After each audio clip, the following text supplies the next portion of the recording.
പിണറായി മന്ത്രിസഭയ്ക്ക് എന്തൊക്കെ ഗുണങ്ങളുണ്ടെങ്കിലും അതിന് എല്ലാം കെടുത്താൻ കഴിയുന്ന തരത്തിലുള്ള ഒരാളാണ് ശശി. അദ്ദേഹത്തിന്റെ പ്രസ്താവനകൾ യഥാർത്ഥത്തിൽ പ്രതിപക്ഷത്തിന്റെ കയ്യിൽ കിട്ടുന്ന വാളുകളാണ്, ഒന്നല്ല. പ്രസ്താവനകൾ മാത്രമല്ല, അദ്ദേഹത്തിന്റെ നടപടികൾ. ഉദാഹരണത്തിന് മുമ്പ് വയനാട്ടിൽ ഒരു ആദിവാസി യുവാവ് കൊല്ലപ്പെട്ടപ്പോൾ ഇദ്ദേഹം എന്തോ ഹിന്ദി പാട്ടൊക്കെ പാടി പരിപാടിയിലായിരുന്നു. അത് പാടാണ്ടിരിക്കാൻ പറ്റുമെന്ന് ചോദിക്കുന്നത്. പുള്ളി പാട്ടൊക്കെ ഹിന്ദി പാട്ട് നന്നായി പാടിയോന്ന് എനിക്കറിയില്ല. എന്തായാലും ശശീന്ദ്രൻ ഇപ്പോൾ കെണിയിൽ വീണിരിക്കുന്നു. പന്നിക്കെണിയിൽ വീണത് ശശീന്ദ്രനാണ് എന്നാണ് ഞാൻ പറയുക.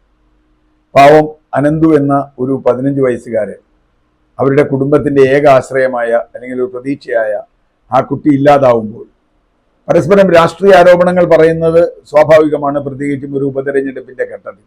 പക്ഷെ ഇവിടെ സംഭവിച്ചതെന്താ? ഇവിടെ ഏറ്റവും പ്രധാനപ്പെട്ട വീഴ്ചകൾ നമ്മൾ കാണാതെ പോവുകയാണ്. ഒന്ന്, അവിടെ ഇങ്ങനെ പന്നിക്ക് കെണി വെക്കേണ്ടി വന്നത് എന്തുകൊണ്ടാണ്?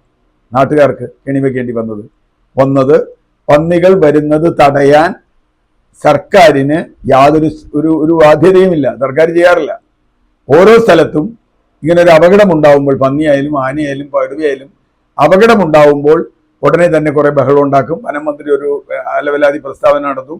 ആ പ്രസ്താവനയുടെ പുറത്ത് പിന്നെ അവസാന ആളുകൾ ഡെഡ് ബോഡി വെച്ച് ബാധിച്ച് ഇവർക്ക് എന്തെങ്കിലും നഷ്ടപരിഹാരം കിട്ടും എന്ന് പറഞ്ഞാൽ, കഴിഞ്ഞ 10-12 വർഷമായി കേരളത്തിൽ നിരന്തരം വർദ്ധിച്ചു കൊണ്ടിരിക്കുന്ന മനുഷ്യ വന്യമൃഗ സംഘർഷം എന്ന് പറയുന്ന പ്രതിഭാസം നേരിടാൻ ഒരു കാര്യം പോലും സർക്കാരിന് ചെയ്യാൻ കഴിഞ്ഞിട്ടില്ല. ഒരു കാര്യം പോലും. വർത്തമാനത്തിലൊക്കെ ഉണ്ട്, ഞങ്ങൾ 2000 ഇത്ര കോടി രൂപ ചെലവാക്കി, 8 കോടി രൂപ ചെലവാക്കി, 3 കോടി. ഈ കോടി ചെലവാക്കിയോ എന്നുള്ളതല്ല ചോദ്യം. നിങ്ങൾ 50 രൂപയുടെ മരുന്ന് മേടിച്ച് കഴിച്ചു തന്നെ രോഗം മാറിയില്ലെങ്കിൽ 50 രൂപയുടെ മരുന്ന് 5 രൂപയുടെ മരുന്ന് തമ്മിൽ എന്താ വ്യത്യാസം? 50 രൂപയുടെ മരുന്നാ കൊടുത്ത് എന്ന് പറയുന്ന ഒരു ഡോക്ടറെ പോലെയാണ് ഇപ്പം നമ്മുടെ ഗവൺമെന്റ് ഉള്ളത്. ഈ വനമന്ത്രി പ്രത്യേകിച്ച് ഏതെങ്കിലും ഒരു വിഷയത്തോട് പോസിറ്റീവായി അല്ലെങ്കിൽ അതിന് ഗുണപരമായി പ്രതികരിക്കാൻ ഈ വനമന്ത്രിക്ക് കഴിഞ്ഞിട്ടുണ്ടോ? ഇപ്പോൾ ഈ കെണിയുടെ കാര്യം തന്നെ എടുക്കുക. 3-4 ചോദ്യങ്ങളുണ്ട്. അവിടെ ഇങ്ങനെ സ്വകാര്യമായി കെണി വയ്ക്കാൻ ആർക്കാണ് അവകാശമുള്ളത്? ആരെങ്കിലും അത് ചോദ്യം ചെയ്തിട്ടുണ്ടോ?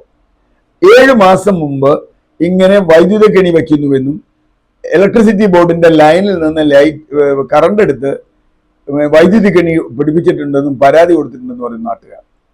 ഇലക്ട്രിസിറ്റി ബോർഡ് എപ്പോഴെങ്കിലും അന്വേഷിച്ചു? ഇന്നലെ ഒരാൾ പറയുന്ന കേട്ടു, ഇടതുപക്ഷത്തിന്റെ ഇലക്ട്രിസിറ്റി ബോർഡ് ഇതൊക്കെ അന്വേഷിക്കലാണോ പണി? ഇത് അന്വേഷിക്കലല്ലേ ഇലക്ട്രിസിറ്റി ബോർഡിന്റെ പണി? അങ്ങനെ ഒരാൾ വൈദ്യുതി ഉപയോഗിക്കുന്നുണ്ടെങ്കിൽ അയാൾക്കെതിരെ എന്തെങ്കിലും കുറ്റകൃത്യത്തിന് ചാർജ് എടുത്തോ? വൈദ്യുതി മോഷണം കണ്ടുപിടിച്ച് അത് പരാതി കിട്ടിയിട്ടാണ് ഞാൻ പറയുന്നത്. രണ്ടാമത്തെ വിഷയം, ഇങ്ങനെ എലിക്കണി വെക്കുന്നതിനെ ജനങ്ങൾ ന്യായീകരിക്കുന്നത് എന്തുകൊണ്ടാണ്? ഈ മൃഗങ്ങളെ തടയാൻ സർക്കാരിന് വകുപ്പൊന്നുമില്ല, സർക്കാരിൻ്റെ പ്രത്യേകിച്ച് സംവിധാനങ്ങളൊന്നുമില്ല. ആകെ ഒരു നിയമമുണ്ട്, വെടിവെക്കാൻ നിയമമുണ്ട്. വെടിവെക്കാൻ തോക്ക് വേണ്ടേ? വെടിവെക്കാൻ ആള് വേണ്ടേ? അതിനുള്ള നടപടിക്രമം വേണ്ടേ? പഞ്ചായത്ത് പ്രസിഡന്റിന് വെടിവെക്കാം, അല്ലെങ്കിൽ കൺസർവേറ്ററുടെ പദവി കൊടുത്തിട്ടുണ്ട്. പദവി കൊടുത്തേണ്ട കാര്യം മാത്രമല്ല, ഈ പറഞ്ഞതുപോലെ ഇപ്പൊ മുഖ്യമന്ത്രി പറയുന്നു അതിനെങ്ങനെ വേണി ഉപയോഗിക്കാം, തിന്നണോ എന്ന് വെച്ചാണ്. ഇത് എത്ര നേരത്തെ ചെയ്യേണ്ട കാര്യമാണ്? മാധവ് ഗാഡ്ഗിൽ ഈ വിഷയത്തിൽ പറഞ്ഞിട്ടുള്ള ഒരു വളരെ പ്രധാനപ്പെട്ട കാര്യമുണ്ട്. മാധവ് ഗാഡ്ഗിൽ ഇവർക്കൊക്കെ ശത്രുവാണ്. പക്ഷേ പന്നികൾ നാട്ടിലിറങ്ങിയാൽ അതിനെ വെടിവെച്ച് കൊന്ന് ഭക്ഷിക്കാവുന്നവർ ഭക്ഷിക്കണം എന്ന് തന്നെയാണ് ഗാഡ്ഗിൽ പറഞ്ഞത്. കാരണം അത് പന്നികൾ നാട്ടിലിറങ്ങി കഴിഞ്ഞാൽ പിന്നെ അത് വന്യമൃഗമല്ല.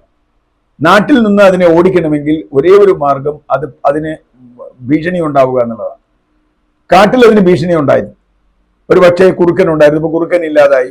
നാട്ടിൽ അതിനൊരു ഭീഷണിയില്ല. ഒരു ഭീഷണി ഉണ്ടെങ്കിൽ ചിലപ്പോൾ ഒരു കാട് കയറും, അതിനൊരു സാധ്യതയുണ്ട്.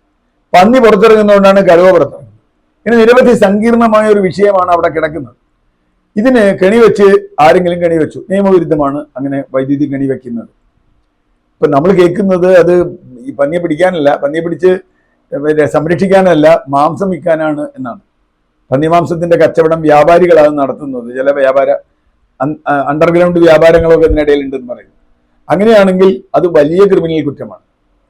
ഇപ്പോൾ ഒരാൾക്കെതിരെ, കണി വെച്ച ആൾക്കെതിരെ മനഃപൂർവ്വമല്ലാത്ത നരഹത്യക്ക് കേസെടുത്തിട്ടുണ്ട്.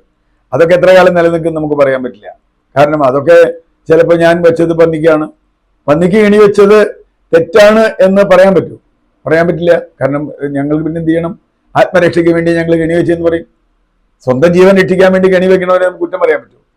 അപ്പോൾ സർക്കാരിന്റെ കെടുകാര്യസ്ഥത വനം വകുപ്പിന്റെ ഒന്നാമത്, രണ്ടാമത് ഇലക്ട്രിസിറ്റി ബോർഡിന്റെ ഇതിലൊക്കെ ഉണ്ട്. മറ്റൊരു പ്രശ്നം ഇതിനോടുള്ള വനം മന്ത്രിയുടെ സ്വാഭാവിക പ്രതികരണമാണ്. ഇപ്പൊ അദ്ദേഹം തിരുത്തി എന്നുള്ളത് രണ്ടാമത്തെ കാര്യം. അദ്ദേഹം പറഞ്ഞത് എന്താ, ഈ മരണത്തിന് പിന്നിൽ ഗൂഢാലോചനയുണ്ടോ എന്ന്.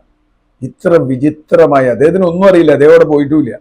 എവിടെയോ ഇരുന്ന് ഇങ്ങനെ ഒരു മരണം കേൾക്കുമ്പോൾ ഉടനെ തന്നെ അദ്ദേഹം ഗൂഢാലോചന സിദ്ധാന്തം ഇറക്കുകയാണ്. ഗൂഢാലോചന സിദ്ധാന്തം ഇറക്കുകയും അത് പക്ഷേ വലിയ ബൂമറാങ് പോലെ തിരിച്ചടിച്ചു. ബൂമറാങ് പോലെ തിരിച്ചടിച്ചു മാത്രമല്ല, ഏതോ ഒരു UDF നേതാവിനെതിരെ കേസെടുക്കണം എന്നൊക്കെ പറഞ്ഞ് ഇയാൾ പറഞ്ഞു. എന്നിട്ട് എന്തുണ്ടായി? ഇതിൽ എന്തെങ്കിലും ഗൂഢാലോചന ഉണ്ടെന്ന് പോലീസ് കണ്ടെത്തിയോ? ഇല്ലല്ലോ. പോലീസ് കേസെടുത്തിട്ടുണ്ട്. അതിൽ ഒരു രാഷ്ട്രീയ പാർട്ടി നേതാവിനെയും പറഞ്ഞിട്ടില്ല. അതിൽ ആകെ പറഞ്ഞിട്ടുള്ളത് ആ കെണി വെച്ച ആളെയാണ്. അയാൾക്കെതിരെ കേസെടുത്തു എന്നല്ലാതെ ഇതിലേതെങ്കിലും രാഷ്ട്രീയ ഗൂഢാലോചന ഉണ്ടെന്നോ ഒന്നും പറഞ്ഞിട്ടില്ല. പോലീസിന്റെ കേസിലില്ല. അപ്പോ ഈ മന്ത്രി എങ്ങനെയാ പറയാത്? മന്ത്രി എന്തടിസ്ഥാനത്തിലാ പറയാ? ഒരാൾ പറഞ്ഞു മന്ത്രിക്ക് ചില വിവരങ്ങൾ കിട്ടിയിട്ടുണ്ട്. എന്താ വിവരം? മന്ത്രി പുറത്തു വിടട്ടെ, മന്ത്രി പോലീസിനോട് പറയട്ടെ, അത് വെച്ച് ചെയ്യട്ടെ. പക്ഷെ അടി ശരിക്കും കിട്ടി. പ്രതിപക്ഷം ആഞ്ഞടിക്കും സ്വാഭാവികമായും. ഒരു തെരഞ്ഞെടുപ്പ് കാലത്ത് ഇങ്ങനെ ഒരു വിഷയം കിട്ടിയാൽ ഇടതുപക്ഷമാണ് പ്രതിപക്ഷമെങ്കിൽ അവരും ചെയ്യും, ഒരു സംശയമില്ല. അത് ഉപയോഗിക്കാൻ ശ്രമിക്കും. അവിടെ ഒരു മനുഷ്യന്റെ ജീവനാണ്, ഒരു കുട്ടിയുടെ ജീവനാണ്, മനുഷ്യന്റെ എന്ന് പറയാൻ പറ്റില്ല, ഒരു കുട്ടിയുടെ ജീവനാണ് അവിടെ നഷ്ടപ്പെട്ടിരിക്കുന്നത്. ആ കുട്ടിയുടെ വീട്ടുകാരുടെ മനസ്സെന്തായിരിക്കും, നാട്ടുകാരുടെ മനസ്സെന്തായിരിക്കും, ഇതൊക്കെ അവിടെ ഉണ്ട്. അപ്പോ തീർച്ചയായും ഇതൊരു മനുഷ്യ വന്യമൃഗ സംഘർഷത്തിന്റെ മറ്റൊരു വശമാണ് നമ്മളിവിടെ കണ്ടത്. ഇത് മാത്രമല്ല, 7 മാസം മുമ്പ് ഇതുപോലെ രാമകൃഷ്ണൻ ഒരാൾ അവിടെ കൊല്ലപ്പെട്ടിട്ടുണ്ട് പന്നിക്കണിയിൽ. എന്നിട്ട് എന്തെങ്കിലും ചെയ്തോ? എന്നിട്ട് എന്തെങ്കിലും നടപടി ഇത് പരിശോധിക്കാൻ വനം വകുപ്പ് ചെയ്തോ? ചെയ്തില്ലല്ലോ. അപ്പൊ സ്വാഭാവികമായും ജനങ്ങൾക്ക് പ്രതിഷേധം ഉണ്ടാവും, ഭരണകൂടത്തോട് പ്രതിഷേധം ഉണ്ടാവും, ഭരിക്കുന്നവരോട് പ്രതിഷേധം ഉണ്ടാവും. അതിന്റെ കൂടെ എരുതിയിൽ എണ്ണ ഒഴിക്കുന്ന പോലെയാണ് ഈ വിഡ്ഢിയായ മന്ത്രി ഒരു പ്രസ്താവന ഇറക്കിയത്. ആ പ്രസ്താവനയോടുകൂടി ഇപ്പൊ മുഖ്യമന്ത്രിക്കും കൂടി ഇരിക്കപ്പെടുന്നില്ലാണ്ടായി. കാരണം ഇടതുപക്ഷ നേതാക്കന്മാർക്കൊന്നും ഇതിനെ ന്യായീകരിക്കാൻ പറ്റുന്നില്ല, എതിർക്കാൻ പറ്റുന്നില്ല. ഇപ്പൊ അദ്ദേഹം പറഞ്ഞു ഞാൻ അങ്ങനെ പ്രസ്താവന നടത്തിയിട്ടില്ല. സ്വാഭാവികമായി എല്ലാവരും പറയുന്നതാണ്, ഇതൊക്കെ ഇപ്പോൾ എല്ലാവരുടെ കയ്യിലുള്ള സാധനമാണ്, ആർക്കും ഇത് നടത്തിയിട്ടില്ല എന്ന് പറയാൻ പറ്റില്ല. അദ്ദേഹത്തിന്റെ പ്രസ്താവന ഇട്ട് നാളെ ട്രോൾ ഇറക്കാന്നല്ലാണ്ട് വേറൊരു കാര്യമില്ല. അപ്പൊ അങ്ങനെ വരുമ്പോൾ മുഖ്യമന്ത്രി ഇപ്പൊ പറഞ്ഞു ഒരു വടി പ്രതിപക്ഷത്തിന് കൊടുത്തു.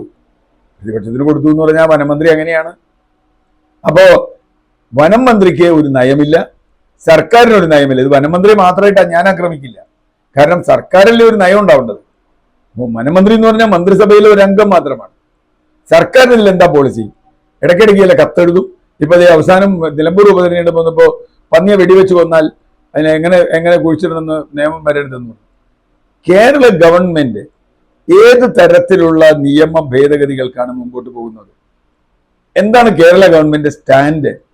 കേന്ദ്ര നിയമം മാറ്റട്ടെ എന്ന് പറഞ്ഞിരുന്നാൽ ഇവിടെ കേന്ദ്ര നിയമം മാറി വരുമ്പോഴേക്കും പന്നിയും കടുവയൊക്കെ നാട്ടിലാവും. അപ്പോൾ അതല്ല, ശാസ്ത്രീയമായി എന്താണ് ഇതിന് നേരിടാനുള്ളത്?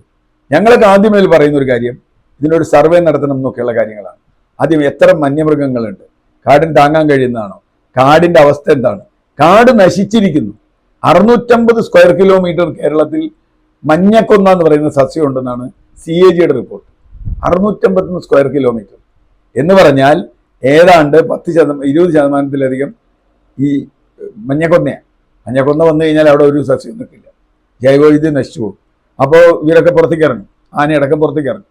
അപ്പോൾ ഇതിൽ ശാശ്വതമായൊരു പരിഹാരം കാണണം, അല്ലെങ്കിൽ ദീർഘകാല പരിഹാരം കാണണം എന്ന് സർക്കാരിനില്ല.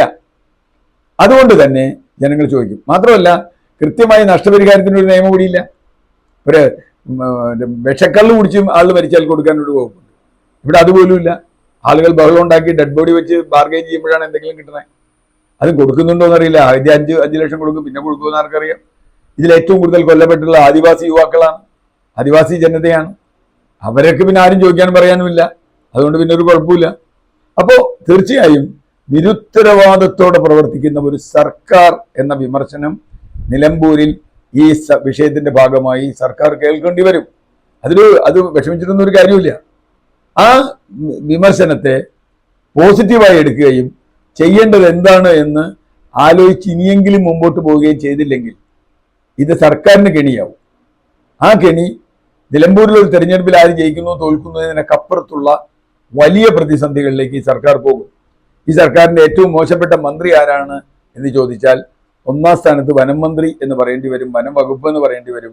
അദ്ദേഹത്തെ അവിടെ പിടിച്ചിരുത്തിയിട്ടുള്ളത് ഈ മുഖ്യമന്ത്രിയാണ് എന്ന് പറഞ്ഞാൽ അടിസ്ഥാനപരമായി മുഖ്യമന്ത്രി തന്നെയാണ്.